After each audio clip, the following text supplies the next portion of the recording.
أعوذ بالله من الشيطان الرجيم.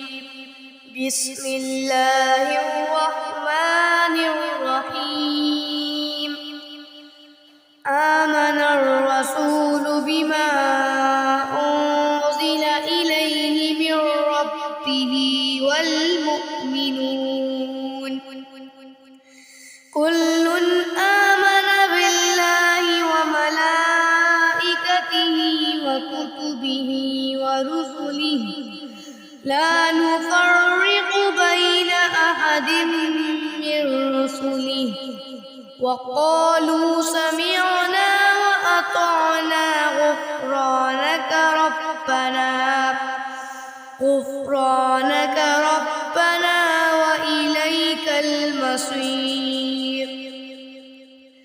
لا يكلف الله نفسا إلا وسعها، لها ما كسبت وعليها ما اكتسبت.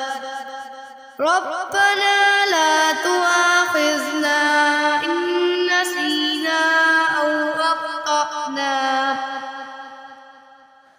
ربنا ولا تحمل علينا إصرا كما حملته على الذين من قبلنا، ربنا ولا تحملنا ما لا طاقة لنا به، واعف عنا واغفر لنا وارحمنا، أنت مولانا فانصرنا على القوم الكافرين. صدق الله العظيم.